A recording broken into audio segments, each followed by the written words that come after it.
Alligator Hunter, Chapter 2, To Become One of the Gators. Red eyes peered to the side of an indoor pool where the water was darker and scarier. Bro, am I just getting a recap? Oh, no. Yeah, recap. Red eyes peered to the side of the indoor pool, where the water was darker and scarier. Blue hair stuck to parts of pale skin, while some of it flowed with the little waves that were being made by a very tall man with a scary head and tail. The red eyes moved as a little girl with a pink unicorn floaties on her arms spun around to look at her family. Her dark green bunny swimsuit letting her move more smoothly in the water without weighing her down. Aizawa and Yamada are busy arguing over what to do again. Big brother is asleep on the table, the girl said, looking down. I want to go to the deep end, but they said that this is a vacation. It's time to relax, and I can't bother them. The girl whimpered as she clenched her hands. Even though Aizawa said he's excited over not seeing Deku, I wish Deku was here. He would play with me and even take me to the scary side of the pool. Red eyes looked up with determination. I'm gonna be brave, as brave as Deku, and go to the deep end, she said. She turned around and stumbled backwards, stifling a scream as the scary dragon head was next to her and staring at her with toxic green eyes. I can take you over there, the dragon head said. I won't let anything bad happen to you, but may I ask a question? Dragon head lifted a hand up and a claw was pointing at her swimsuit. Is that a Deku-inspired swimsuit? Red eyes widened, and a nod of her head had the dragon head bouncing excitedly in the water. That's so cool, the dragon head said. He's already one of my top 3 favorite heroes, and he's not even a pro hero yet.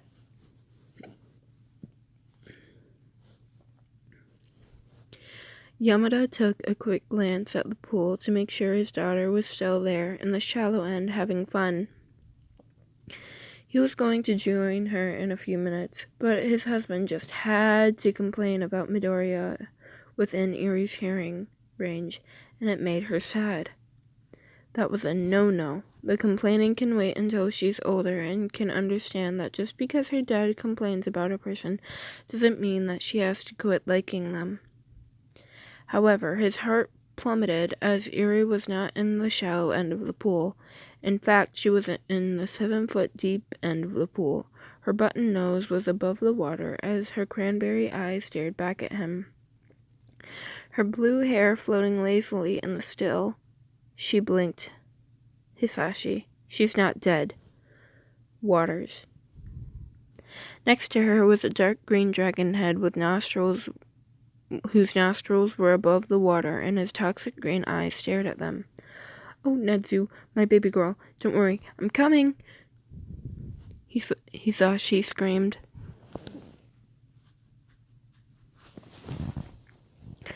He wanted to use his quirk, but that would hurt his daughter and... Hitoshi, go grab your capture scarves, Aizawa said, seeing the scene. Mike, take the left and I'll take the right. Neither pro hero could see the bright smiles on Eri's face as she stayed still thanks to the green tail that was wrapped around her waist.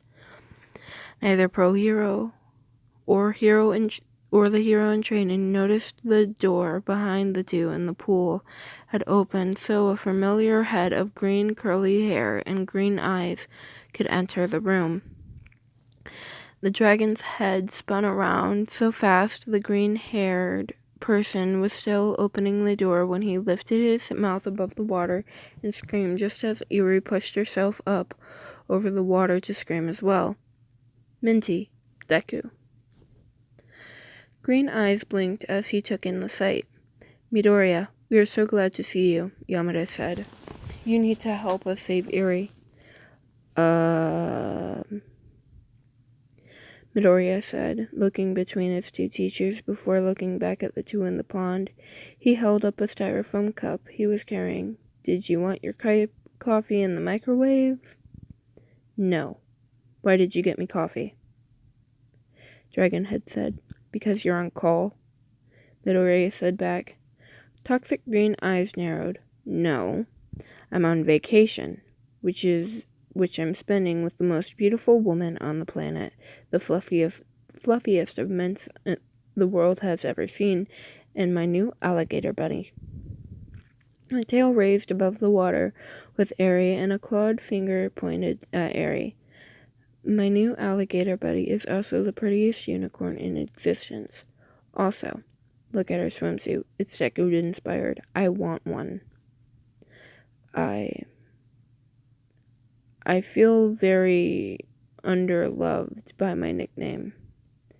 Midoriya said, anyway, Mom is dealing with your agent because she came knocking on our hotel door. Blue hair and cat glasses on a chain, dressed like Bubble Girl but only showing more of the upper part instead of the midriff. Yep, she already insulted Mom and...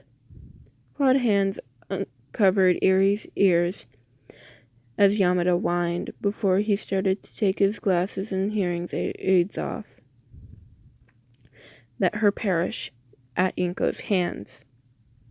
Is that a wise thing to do, Dad? Midoriya said. I mean, Mom is a wanted SS plus rank wanted villain. Again, let her perish at Inko's hands, the dragon said, removing his hands from Eri's ear. Now, back to the more important news. Look at this cutie's swimsuit. It's Deku inspired, and I absolutely need... What did I drop?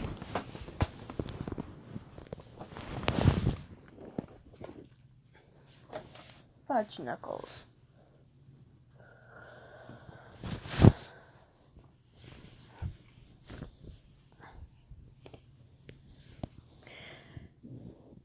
Look at this cutie's swimsuit.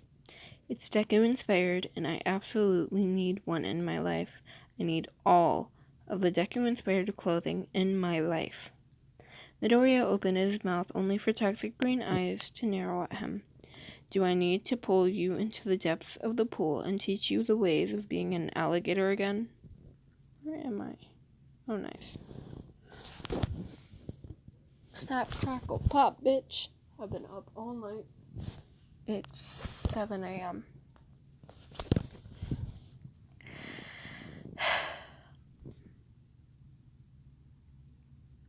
Wait, little green bean is this? Yamada said only to squawk as the dragon head's tail lashed at Yamada, wrapping around his waist and pulled the voice hero into the pool. Eri was laughing as clawed hands kept her above water. Aizawa looked over at his student, who looked back. Dad is worse than a child when it comes to vegetables, and he absolutely hates green beans and anything that is frozen. So, coffee? Midoriya said, offering the cup to his homeroom teacher. Will Eri be safe? Aizawa said, yes. I mean, she did imprint on me, so yeah. My dad will keep her safe, Midoriya said. Give me that coffee, because what exactly do you mean by she imprinted on you? And also, you mentioned that your mom was a wanted villain and is SS plus ranked.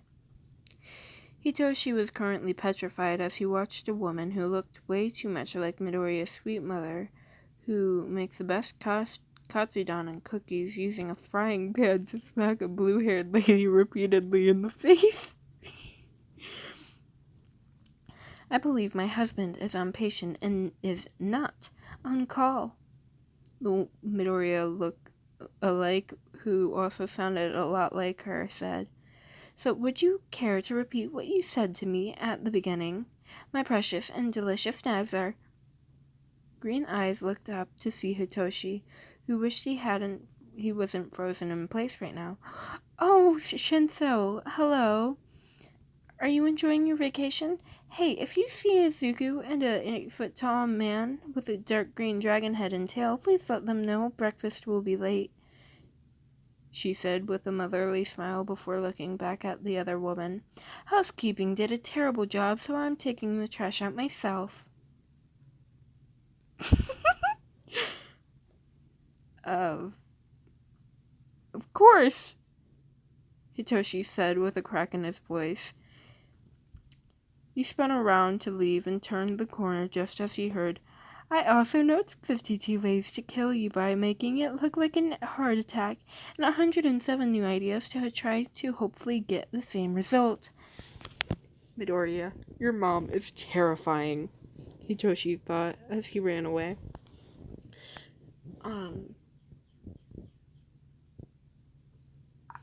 I know that there were a lot of inconsistencies with the previous chapter, with this chapter, completely ignoring that. I guess they went back and made another chapter like a few days or weeks afterwards. I might be wrong. Let me look.